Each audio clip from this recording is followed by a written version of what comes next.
Wale nimebandika tayari mwenyewe, nimetoka huku ndani na kisufuria nikabandika, hao wako hii room nyingine. Nikafinika, nawaambia tulieni chakula kiendelea kuiva. Mungu amenihurumia na nikaona watoto wakapata chakula. Ninashukuru hata nyinyi wa Kenya ambao mmejitolea kwa ajili ya watoto hawa. Mungu ambariki. Sai hii nyumba ikipata watu vizuri itakuwa vitasaidika. Serikali imesimama paka nyumba ikakuwa tayari. Ninashukuru, wabarikiwe na wasidi kubarikiwa.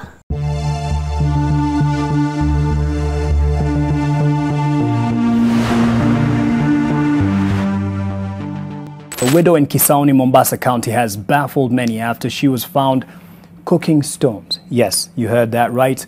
Cooking stones for her children because she had no food for them. Wale nimebandika tayari mwenyewe, nimetoka huku ndani na kisufuria nikabandika, hao wako hii room nyingine. Nikafinika, nawaambia tulieni chakula kiendelea kuiva. Hello Tuko family, we are back in Kisauni and we are here to visit one Penina Bahati. Now I'm sure you remember her. She's the lady who was captured boiling rocks for her starving children. The reason for doing that is so that she can stop them from crying because of hunger. So we're here to get an update on how life has been for her and how Kenyans came in to support her and get her a permanent home to stay. Welcome to today's episode of My Story. My name is Yvonne Kawera. Wali gani mama? Uko aje? Mimi sai nashukuru vile niko na mahali kwa kulala. Wa Kenya namsalimia, habari zenu. Nashukuru mahali nilikuwa niko mahali kwa shida. Ni changamoto nimepitia cha mtoto kuvunjika mguu. Ndo ile pesa nilikuwa nimekaeka. Ikaja hiyo pesa nilikuwa natamani sana niite wa Kenya tuje tusherehekee. Ule mguu kaniregesha nyuma. Hebu tuambie pale mwanzo kabisa, nini kilikupelekea uamue kuchemsha mawe ili wape watoto wako? Ni shida gani ilikuwa imekusukumia ufike mahali pale? Ile corona kuingia. Corona kuingia ndio ilikuwa bwanangu ashafariki. Vile alikuwa amefariki, ningekuwa yani sina njia nyingine, nikaachwa niko mjamzito. Hasa nikakuwa sina njia nyingine, ndo nikachemsha yale mawe. Ni Penina Bahati huyu mama ambaye amechemsha mawe mwaka jana ule mwaka wa corona. Akachemshia mawe watoto wake. Lakini ameona kusaidika, sai ana mahali kwa kulala. Anashukuru wa Kenya nyote na mshukuru kwa moja nyote. Yaani sina la kusema, tanatamani mje hapa tuje turuke pamoja. Sababu ile ni furaha sana. Nimemfurahi yani wa Kenya vile mmenisaidia kuanzia wadogo nyote hata wakubwa. Yaani niko na furaha ya ambayo natamani kama mko mahali hapa. Yaani mkao na vile na furaha. Yaani nina mahali kwa kulala. Nyumba ndo zina shida kidogo, hazijapata watu, lakini kile ni changamoto lazima niipitie. Lakini yote itaisha na zikiingia watu itakuwa shida imeisha. Na sai wale watoto wakipata shule vizuri, wa Kenya nitazidi kumshukuru. Yaani ni mambo ambayo itapita. Lazima upate mitihani, lakini mitihani ni lazima. Hiyo upigwe, lazima mahali mti wenye matunda, lazima upigwe fimbo, lakini hiyo ni mapito ninapitia. Ninashukuru nyote wa Kenya. Mungu ambariki sana. Sai ile pesa imeisha, yani nikajengea yote, hata ile ya kulipia sai watoto shule. Ani ambaye hata ana chochote anaweza akanisaidia, yani nizidi kusaidika, wale watoto waende shule. Waende shule vizuri. Hata mimi mwenyewe nikipata mahali nafungua hata mlango nakaa natulia. Yani nitamshukuru sana. Biashara gani unazapenda ufanye? Mimi napenda yani nitengenezwe mtambo. Nitengenezwe mtambo wa kusaga mahindi. Ninunue mahindi na kuweka pale. Yani ile ni biashara sasa ndo nzuri.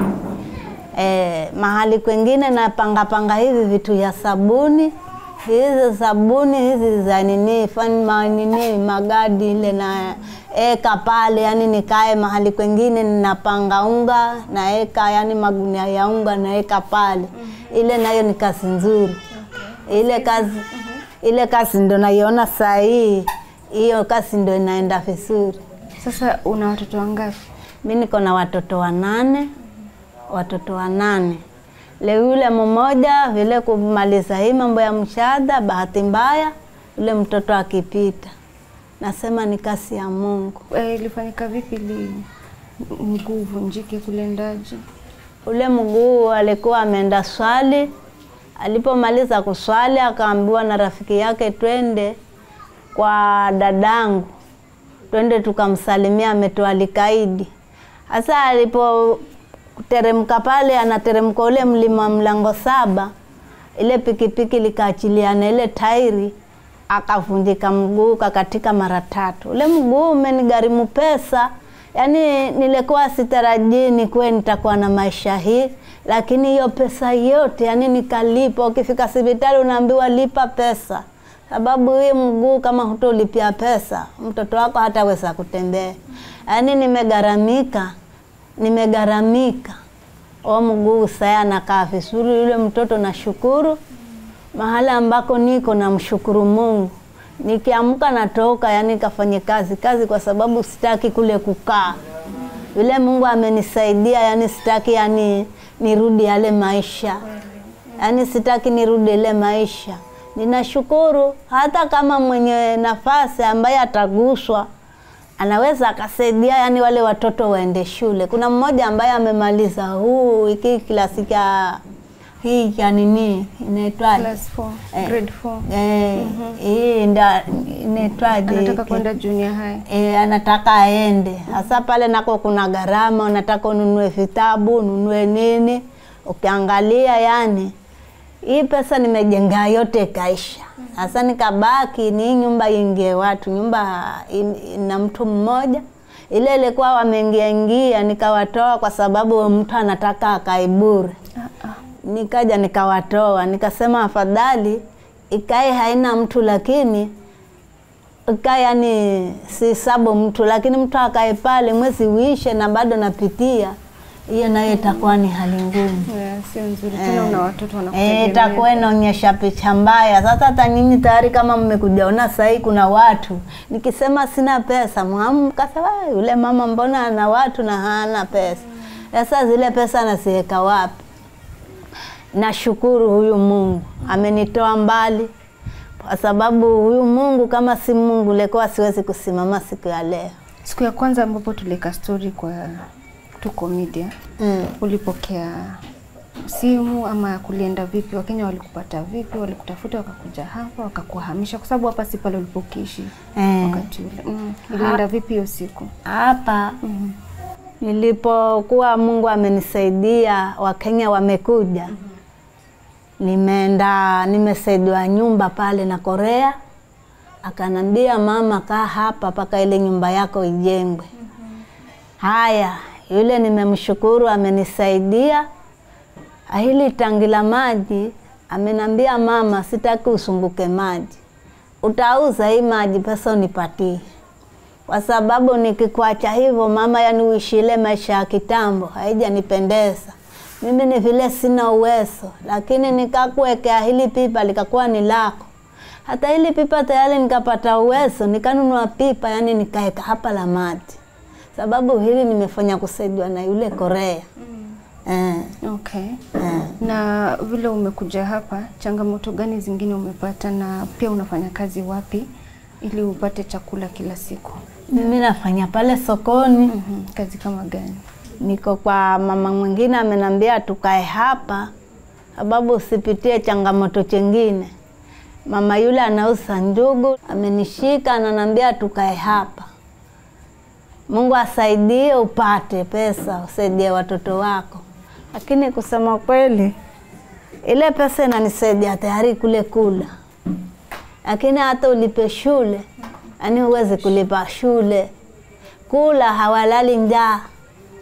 Yaani sisemi nalala njaa, mimi siwezi kulala njaa. Sasa nikipata hii pesa kama ni room moja na mtu, nilipia wale watoto wadogo wanasoma ile shule za pesa.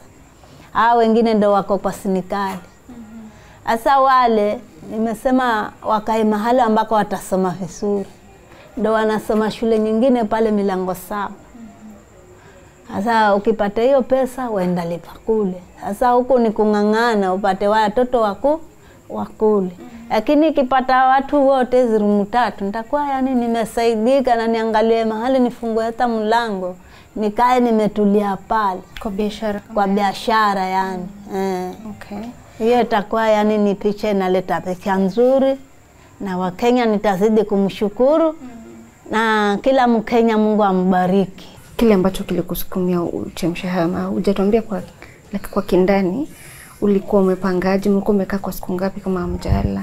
Watoto walikuwa akilia ama ilikuwa vipi? Ulikuwa umejaribu kuomba mahali ukakosa? Na ya shida ilikuwa imefika kiwango gani ndio ukaamua afadhali wachemshe yale mawe? Mimi yale mawe nilikuwa nimeiweka hapa. Kuna yule mtoto mdogo yuko hapa.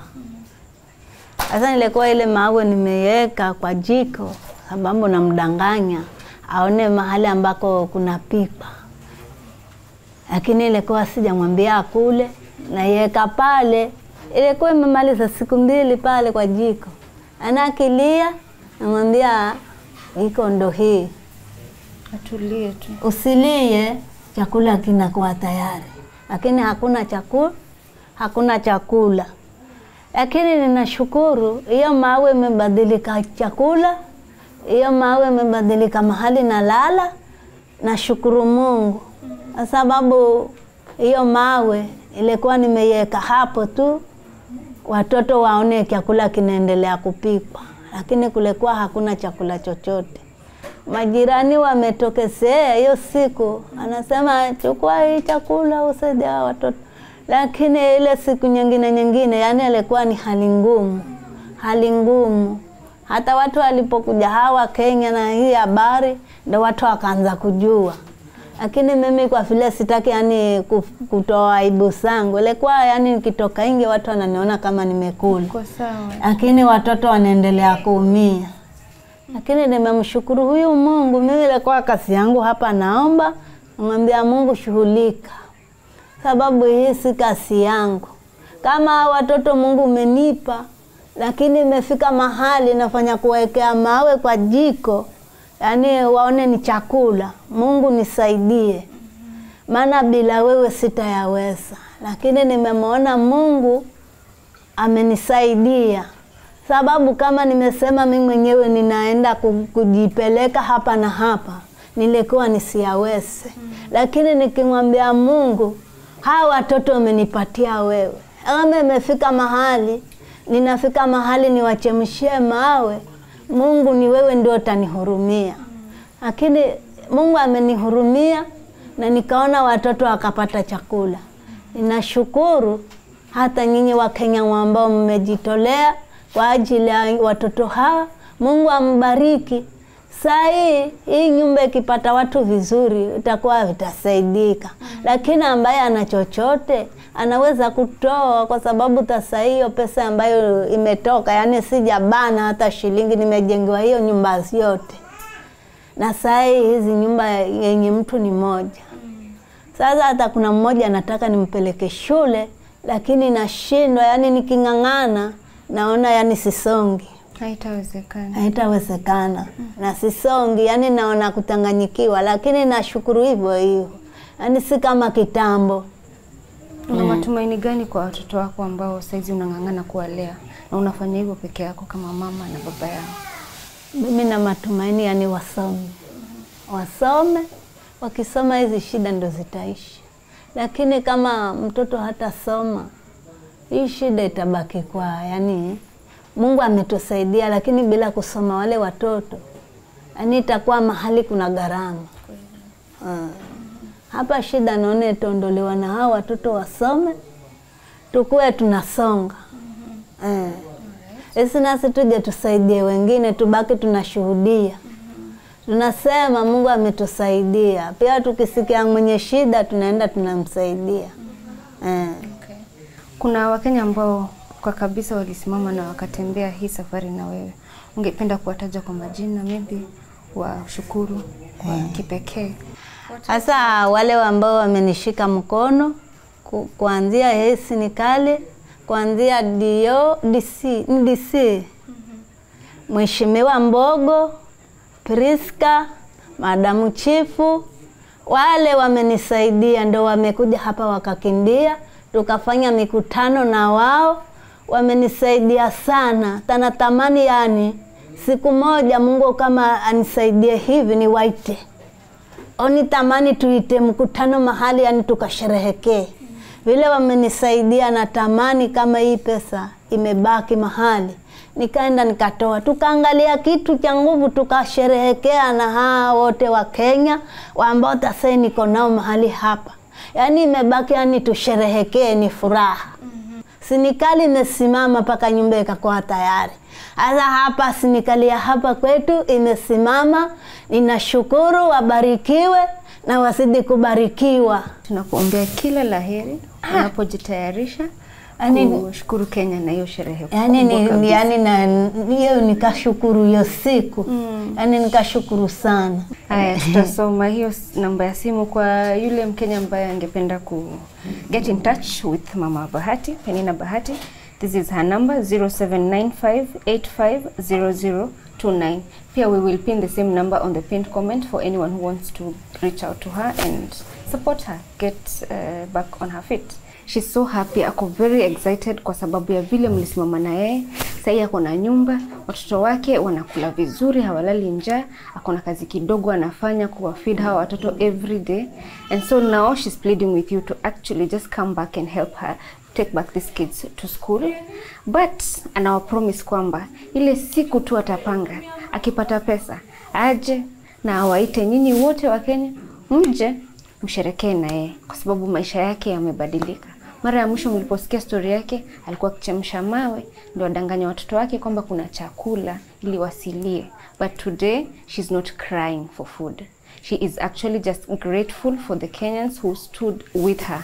Well, thank you so much for staying with us till the end of the show. My name is Yvonne Kawera. And until next time, keep it to go.